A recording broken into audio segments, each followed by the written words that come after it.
Gálatas capítulo 3, versículo 19. Nós queremos falar sobre o lugar à mesa.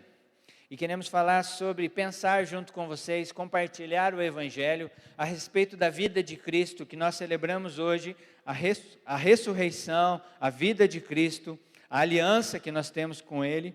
E o maior propósito de toda a trajetória de Deus ter criado homem e mulher e ter criado esse mundo, o maior propósito de Deus é restaurar a comunhão do homem com Deus.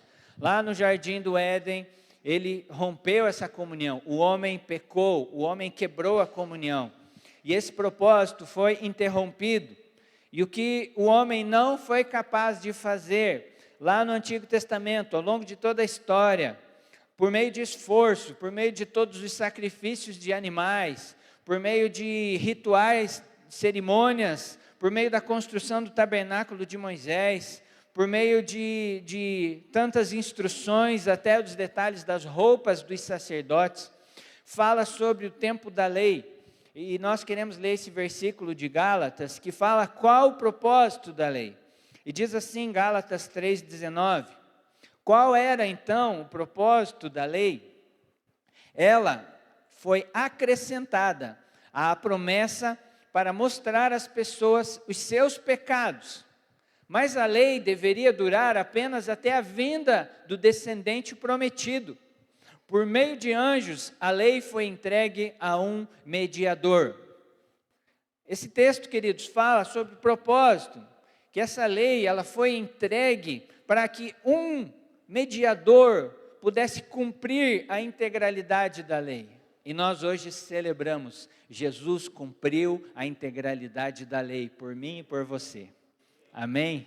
Os homens passaram centenas de anos, séculos, tentando cumprir a lei, e a lei eles não era suficiente, porque os sacrifícios eles cobriam o pecado, mas eles não apagavam o pecado. E Cristo veio então para cumprir a lei e ser o mediador de uma nova aliança. E nós hoje estamos vivendo uma nova aliança. Queridos, eu quero ler um parágrafo de um devocional que eu fiz essa semana. Não sei quantos de vocês fizeram o devocional da Páscoa, lá daquela versão do app da Bíblia, do YouVersion. E esse parágrafo, ele resume o que nós falamos no domingo passado. E eu quero pegar essa introdução do domingo passado, para nós entrarmos falando hoje da ressurreição de Cristo, e nós temos um lugar à mesa conquistado por Jesus. E o resumo da Semana Santa, essa semana que culmina hoje com a ressurreição, é que o seguinte: a Semana Santa não relembra simplesmente a última semana da vida de Jesus, mas os dias que antecedem a coroação e a entronização de Jesus. No domingo de Ramos, Jesus entrou em Jerusalém como um rei diferente. Ele desafiou a estrutura do poder do templo na segunda-feira. E nós sabemos da história dele tirar os comerciantes e acabar com o comércio no templo. E convidou os demais para a sua revolução ou para a sua renovação na terça-feira. E ele ensinou na terça-feira. Na quarta-feira, Jesus foi ungido por uma mulher com um perfume muito raro. E assim como o rei Davi foi ungido, Jesus foi ungido e preparado para a morte. Como um monarca, na quinta-feira, anunciou o tratado da nova aliança com Deus. Você está na nova aliança com Deus. Amém? Amém? E na sexta-feira foi morto como rei dos judeus em uma batalha contra a morte. Mas o domingo de Páscoa é uma boa notícia, porque é o dia em que Jesus ressuscitou dos mortos e está entronizado sobre todas as outras nações, poderes e governantes. Jesus é o verdadeiro rei do mundo, da vida e da morte, assim como afirmou ser. Você crê nisso, querido? Jesus, ele venceu. Jesus, ele cumpriu todo o propósito do Pai. E esses dias dessa semana, eu tenho lido muito esse devocional da Páscoa, todos os dias, alguns dias lido junto com o Benjamin, alguns textos desse devocional. Ele pega os profetas, pega os textos do Novo Testamento, textos do Antigo Testamento, Salmo. e foi um tempo bem precioso. Eu comecei a assistir esse ano, e esses últimos dias mais, o The Chosen, que os jovens cutucaram nós adultos, eu sou adulto, né? E não jovem como eles, que já viram até a terceira temporada. Eu não sei como é que eles acham que o tempo vai ver tanto, mas às vezes é melhor você ver o The Chosen do que ficar no Instagram, ficar no Facebook, ficar nessas coisas de TikTok. Misericórdia, irmão, se você gasta tempo no TikTok, vá ler a Bíblia, vá orar, vá fazer jejum, porque só o sangue de Jesus nessas coisas. E nesse tempo do The Chosen, eu estava vendo lá o tempo da conversão de Pedro, e quando Pedro foi surpreendido por aquela pesca maravilhosa, ele se rende aos pés de Jesus, e ele reconhece ali o milagre daqueles peixes que ele pegou já no início da manhã, depois de uma madrugada sem peixes, e lá no episódio, ele faz uma piadinha com Jesus: Jesus, será que você podia me dar de novo mais uma pesca como essa? Nós somos sempre assim, irmãos, nós sempre queremos as coisas que sejam do nosso jeito, da nossa maneira, mas nós sabemos a história de Pedro, e nós sabemos que ele entregou-se ao Senhor, ele foi confrontado, ferido pela palavra, e ele pôde, no final da sua história na terra, apresentar frutos ao Senhor da sua conversão. E Jesus, ele tem uma expectativa em relação a nós, e quando ele nos convida a tomar um lugar na mesa, é porque a primeira posição tua e minha, não é de sair servindo a ele da forma como você quer, do jeito que você quer, mas você precisa ter comunhão com ele, você precisa ser moldado pela palavra dele, você precisa ser transformado, impactado pelo evangelho, impactado pela presença dele, para depois você começar a servir. E um outro texto que eu quero ler com você, em Lucas capítulo 22, versículo 14, fala sobre tomar lugar à mesa. Abra sua Bíblia comigo aí em Lucas capítulo 22. Quem está acordado, diga amém. Quem está dormindo, diga amém. Lucas 22, 14 até o 20. Diz assim, na NVT, a versão que eu estou lendo: quando chegou a hora, Jesus e seus apóstolos tomaram lugar à mesa. Jesus disse: estava ansioso para comer a refeição de Páscoa com vocês antes do meu sofrimento, pois eu lhes digo agora que não voltarei a comê-la até que ela se cumpra no reino de Deus. Então, tomou um cálice de vinho e agradeceu a Deus. Depois disse: tomem isto e partilhem entre vocês, pois não beberei vinho outra vez até que venha o reino de Deus. Tomou o pão e agradeceu a Deus, depois partiu e o deu aos discípulos, dizendo: este é o meu corpo, entregue por vocês. Façam isso em memória de mim. Versículo 20, depois da ceia, Jesus tomou o cálice de vinho e disse: este é o cálice da nova aliança, confirmada com meu sangue, que é derramado como sacrifício por vocês. Pula lá para o versículo 28, no finalzinho ali desse parágrafo. Vocês permaneceram comigo durante o meu tempo de provação, e assim como meu Pai me concedeu um reino, eu agora lhes concedo o direito de comer e beber à minha mesa em meu reino. Vocês se sentarão em tronos e julgarão as 12 tribos de Israel. Quando Jesus, ele falou, e nós ministramos isso ontem, nós compartilhamos isso ontem no culto, no primeiro culto de Páscoa, do sábado, está consumado. Quando Jesus gritou isso na cruz, está consumado, tetelestai, ele estava dizendo sobre um novo e vivo caminho que estava sendo aberto. Ele cumpriu toda a sua missão, e ele lança o seu corpo aos pés do Pai, ele rende o seu espírito, ele morre, mas ele disse: está consumado, e nós lembramos de 3 coisas que a consumação fala para nós. Primeira delas é que a consumação nos garante que a dívida que você tinha do pecado foi quitada. Amém? O segundo decreto, o segundo implicação do está consumado é que a ordem judicial, aquele decreto da lei foi cumprido. Jesus, ele executou a lei, ele pagou, ele cumpriu a sentença. Havia de o sangue ser derramado e havia de ser a necessidade de um cordeiro puro, de um sacrifício santo, de alguém sem pecado. Ele cumpriu essa sentença. E a terceira implicação é que, de fato e de verdade, a vitória foi estabelecida por Cristo Jesus. E ele tomou o cetro, ele foi até as regiões baixas, ele pregou os espíritos em prisão, ele venceu o pecado, venceu o reino das trevas. Então ele venceu. Por isso, queridos, eu gostei muito dessa música que eles cantaram hoje, do Somos Um, é esse o nome da música? E eu até brinquei com o Guilherme, você tem que tocar umas músicas de rock, que eu estava escutando o Resgate com meu filho, e ele falou: pastor, eu sou worship. Hoje te pegaram de jeito, né, Guilherme? Teve que tocar rock, e essa música é uma música animada, porque nós, estamos em dia de festa. Jesus venceu, queridos. O sepulcro está vazio. É o nosso dia de celebração. Hoje é melhor do que o Natal, porque quando Jesus nasceu ainda tinha um processo, mas quando ele morreu, o diabo não tinha mais chance de tocar na igreja, porque ele criou a igreja, ele gerou a igreja e ele deu a vitória para a igreja. E nós somos herdeiros dessa promessa, amém?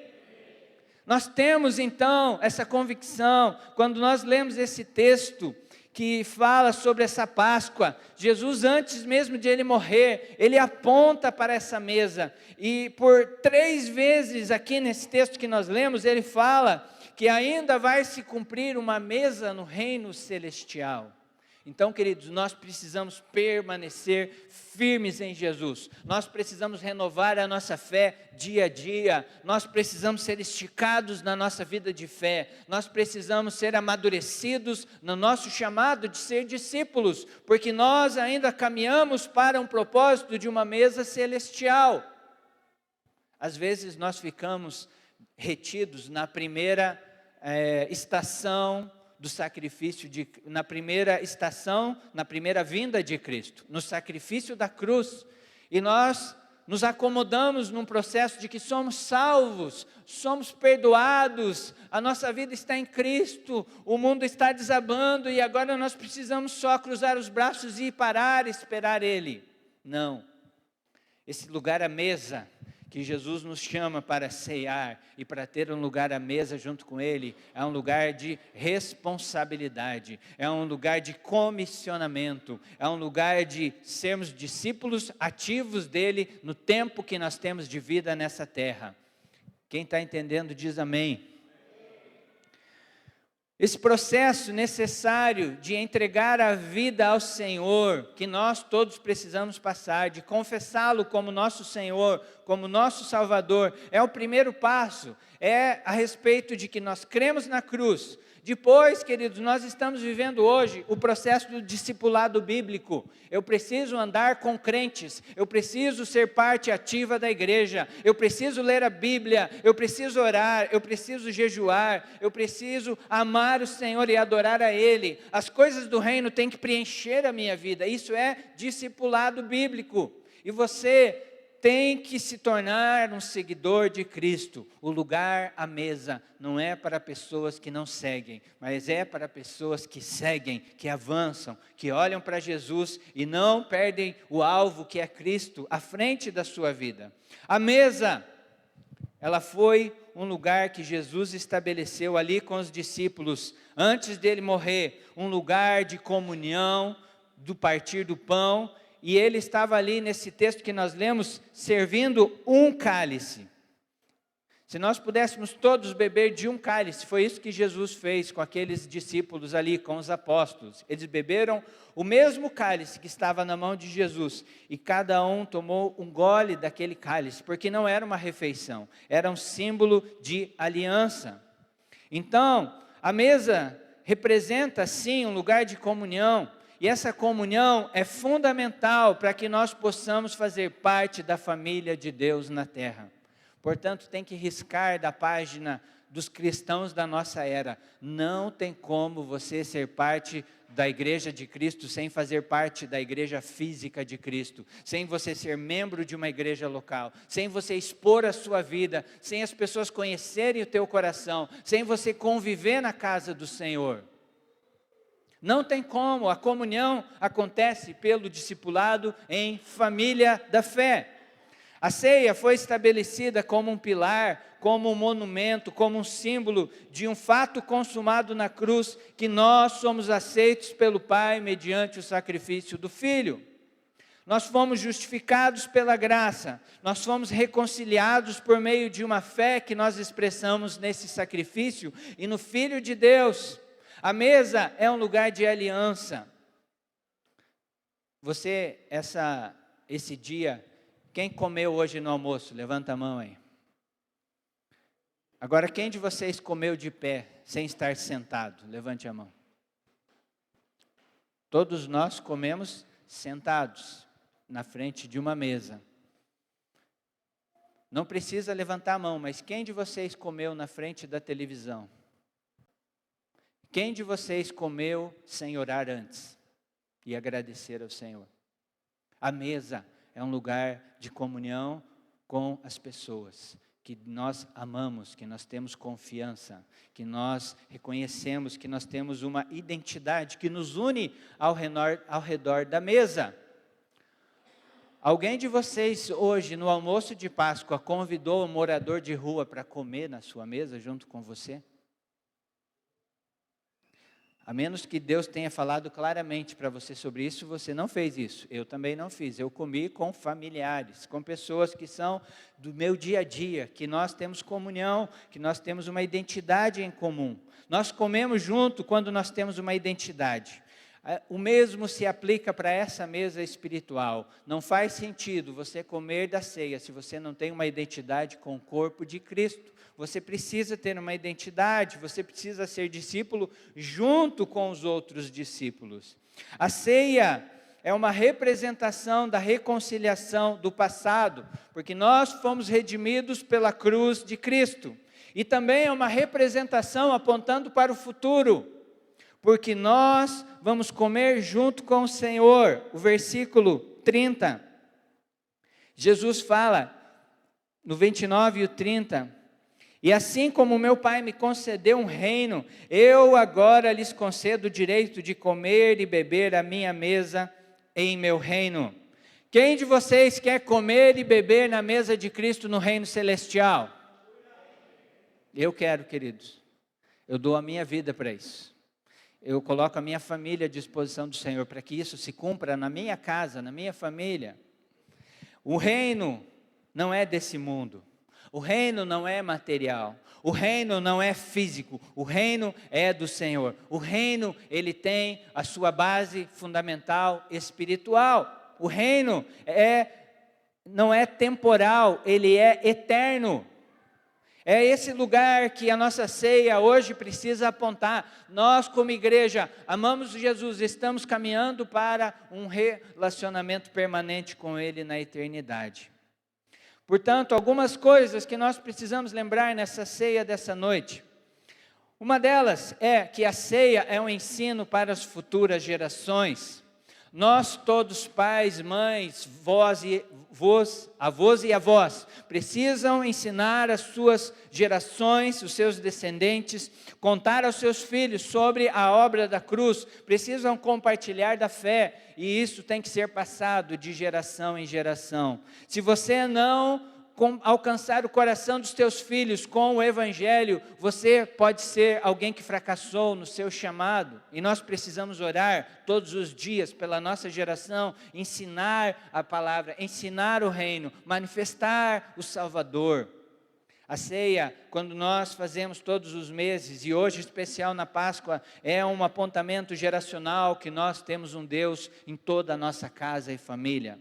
Outro apontamento da ceia, ela aponta sim para um sofrimento. Em 1 Coríntios 11 fala, anunciais a morte do Senhor até que Ele venha. esse ano, Jesus está mais perto de vir do que o ano passado. Eu estava conversando com a dona Lia ontem, um assunto muito sério, falando que quem de nós está mais perto da ceia eterna na glória, né, dona Lia? Estávamos falando sobre isso. E a dona Lia falou, pelo tempo cronológico sou eu. E nós não sabemos quando o Senhor vai nos chamar. Mas nós precisamos desejar ardentemente esse dia que eu vou comer na mesa com Cristo Jesus. É mais fácil você imaginar que você está indo para a eternidade depois que você tem 70 anos. Mas eu com 46 preciso ter o mesmo peso da glória de que o Senhor pode me chamar amanhã e eu preciso estar pronto para isso. Nós precisamos ceiar a ceia nessa noite, na Páscoa, com a convicção, o melhor de Deus está vindo, porque a eternidade é muito melhor do que esse tempo presente. A eternidade aponta para um sofrimento de alguém que pagou um alto custo, de alguém que abriu um caminho para uma vida eterna. Jesus deu a nós o direito de estar à mesa, e esse direito foi conquistado por Cristo. Ninguém de nós aqui é menor para estar na mesa, todos estamos na mesma posição diante de Cristo Jesus. Lembra quando Davi convida Mefibosete para a mesa, porque ele era coxo, e Davi queria honrar alguém da descendência de Saul, e quando eles sentavam na mesa do rei, todos tinham a mesma posição e honra, e comiam do mesmo banquete. Jesus Cristo nos convida para sentar na mesa com Ele e desfrutar do mesmo banquete, em igual posição diante dEle. O Senhor manifesta o desejo de estar conosco à mesa. Aqui no texto ele fala, eu estava ansioso para comer a refeição da Páscoa com vocês. Eu tenho absoluta convicção que aquilo que Jesus falou para esses homens aqui, Ele fala hoje para essa igreja aqui. Eu estou ansioso para comer o banquete junto com vocês. Eu estou aguardando por esse dia. Eu espero vocês lá. A oração de Jesus é que nenhum de vocês se perca num caminho de incredulidade, mas todos sigam avante numa vida de temor e de discipulado, e de relacionamento e de comunhão com Ele. Nós falamos, o cálice é único. E ele é compartilhado entre aqueles homens que estão ali ao redor, junto com Cristo. E esse cálice único aponta para um só corpo. Nós somos membros do corpo, nós não somos o corpo de Cristo. Um membro do corpo fora do corpo, ele não tem propósito. Um membro removido do corpo, se ele não está funcionando dentro do corpo, ele vai morrer. Nenhum órgão do corpo vive fora do corpo, precisa estar ligado. O único cálice aponta um único sangue vertido na cruz. Todos recebemos desse sangue que purificou, que derramou, que foi derramado sobre nós, que perdoou os nossos pecados, apontando que a comunhão é fundamental. Nós, queridos, fomos aceitos na comunhão com Ele para exercer a mesma comunhão uns com os outros. Preste atenção, não tem ceia sem comunhão com os irmãos. Ninguém pode ceiar sozinho com Cristo. A ceia foi estabelecida para a comunhão com os irmãos, ela é horizontal. A necessidade de pertencer ao corpo, de fazer parte da igreja.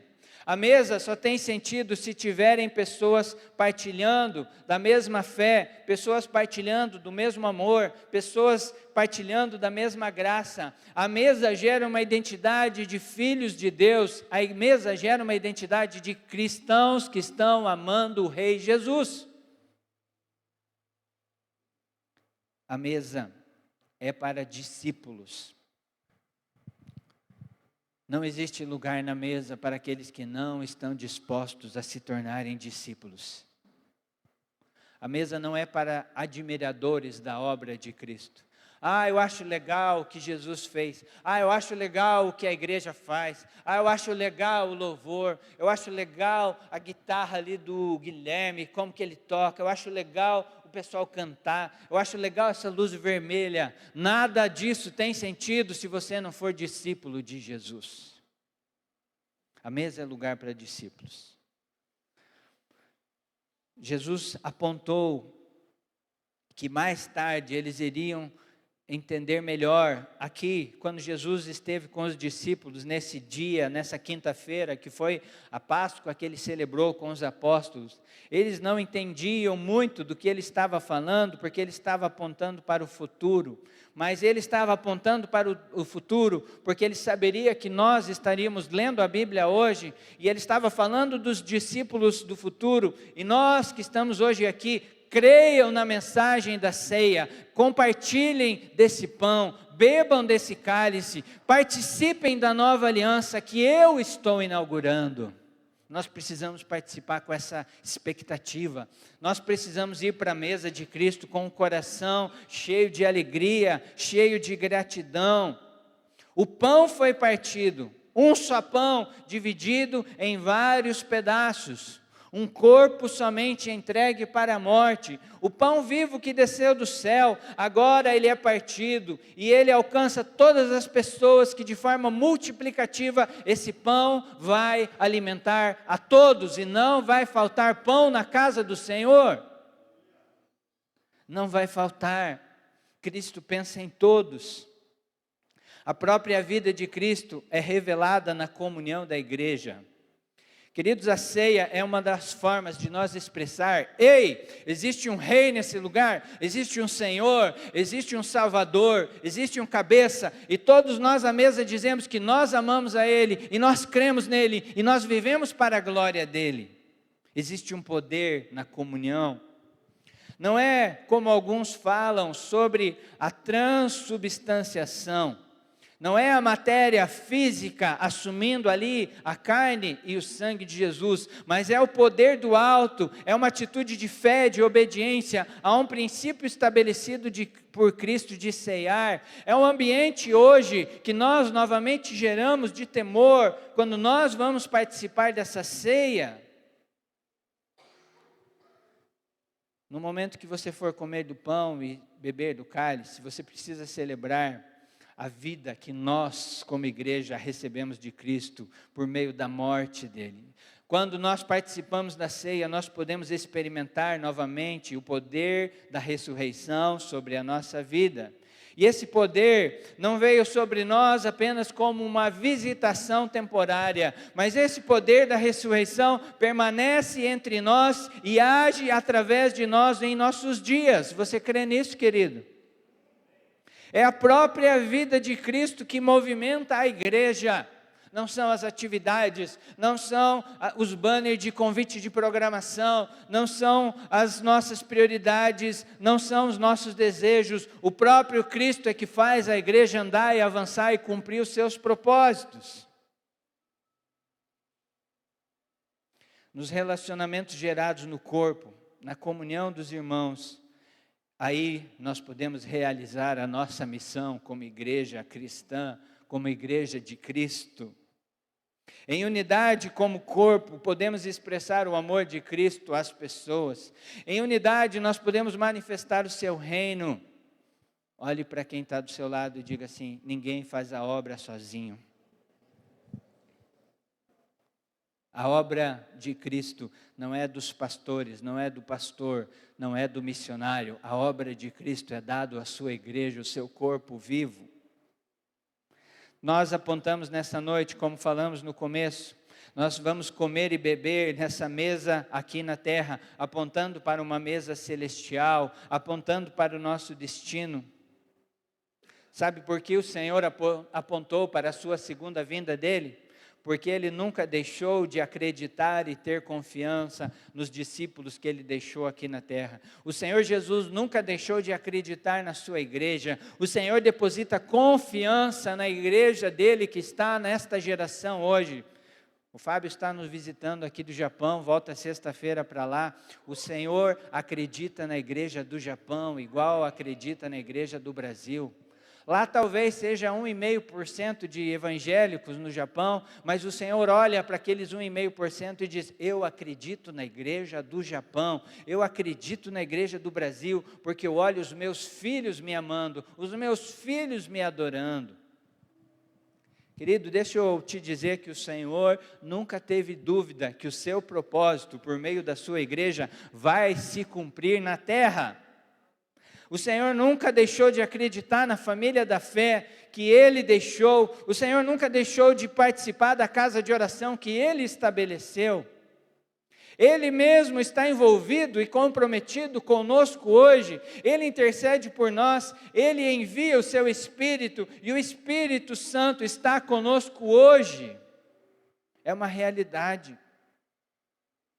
Ele nos alertou que quando você comer nesta mesa, você tem que saber que a vida aqui na terra existe provações, existe privações, não será fácil, não será automático, você precisa de esforço, você precisa buscar santificação, você precisa mortificar a sua carne. Hoje é um dia de você sondar o seu coração, perdoar pessoas, confessar pecados. Hoje é um dia de você se render diante do Senhor. Mas você precisa dele, você precisa dizer ao Senhor antes dessa ceia: eu rejeito os desejos da carne, eu rejeito as outras coisas que querem assumir o primeiro lugar na minha vida. Ele é o único que nos concede o direito de se assentar em seu reino de glória. Ninguém tem essa capacidade de escolher quem vai sentar no reino de glória. Ele é o único juiz.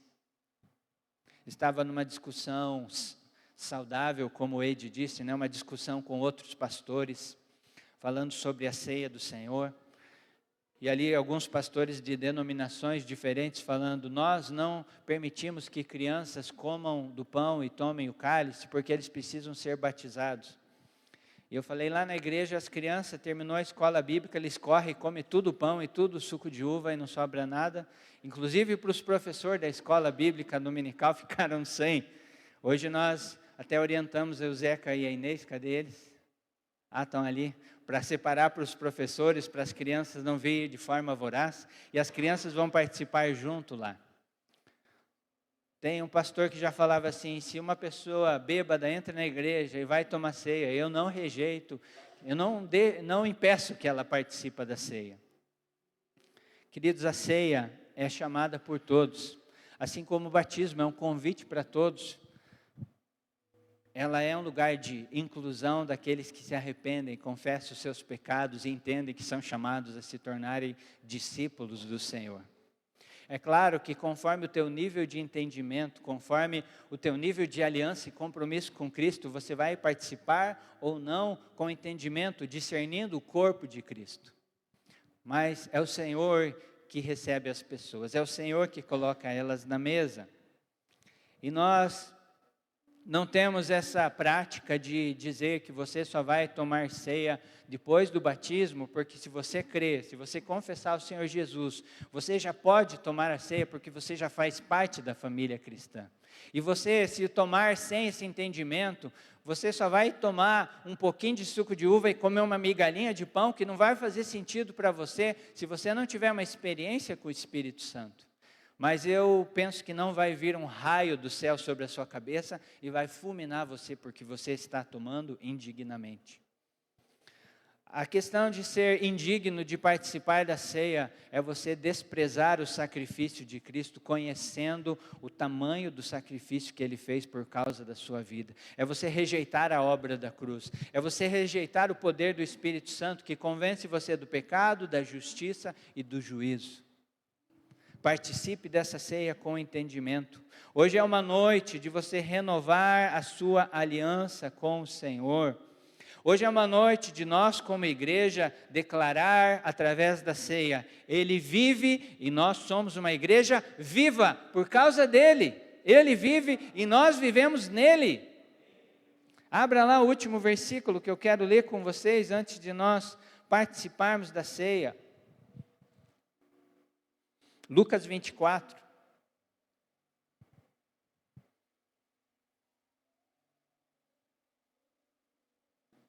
Depois que Jesus ressuscitou, vamos ler alguns versículos no capítulo 24. No caminho de Emaús, você já conhece o texto, Jesus estava com 2 discípulos, Cleopas e mais um que a Bíblia não menciona o nome.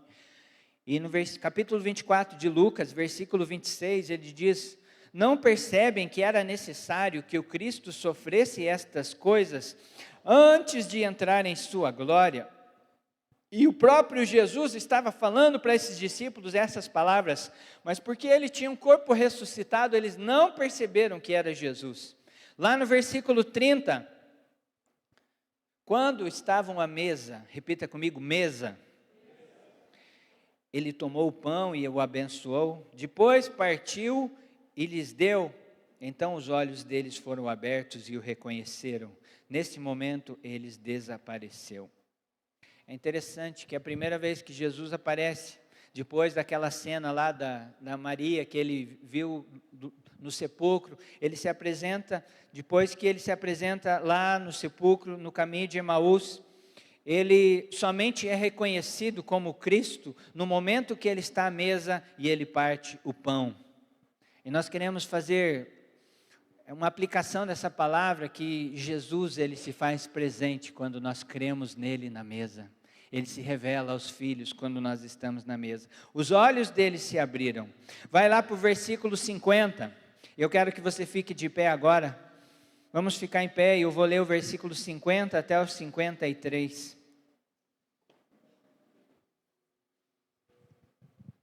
Diz assim: depois Jesus levou-os a Betânia e, levantando as mãos para os céus, os abençoou. Enquanto ainda os abençoava, deixou-os e foi levado ao céu. Então eles o adoraram e voltaram para Jerusalém, cheios de grande alegria. Repita comigo: cheios de grande alegria. E versículo 53, e estavam sempre no templo, louvando a Deus. Então eles o adoraram e voltaram para Jerusalém, cheios de grande alegria, e estavam sempre no templo, louvando a Deus. Queridos, essa é a minha 30ª Páscoa, depois de me converter ao Senhor. E hoje é um tempo de nós olharmos para esses discípulos, olhar para o sacrifício de Cristo, olhar para essa mesa posta, e estarmos cheios de grande alegria, porque Rei da Glória vive, o nosso Salvador vive, e nós podemos comer do pão, beber do cálice, apontando para o trono da glória, dizendo: Senhor, nós temos a expectativa de um dia sentar à mesa com o Senhor no céu, e adorar o Senhor, e servir ao Senhor na eternidade. Nós queremos a Tua presença, nós buscamos a Tua presença. Faça isso, querido, nessa noite, cheio de alegria. O convite do Senhor para essa festa de Páscoa é: Ele vive e a sua igreja é viva. Ele nos chama para esse lugar que nós temos de adoração, para louvar o seu nome e para partilhar dessa mesa. E nessa noite você não vai fazer apenas olhando para o céu. Essa noite você vai ceiar olhando para os irmãos que estão ao redor de você. Por isso, prepare o seu coração, adore ao Senhor, e vamos ter uns minutinhos de adoração. Você vai buscar a face do Senhor com as suas próprias palavras, vai orar, e depois nós vamos pegar aqui o pão, o cálice, e vamos ceiar todos juntos.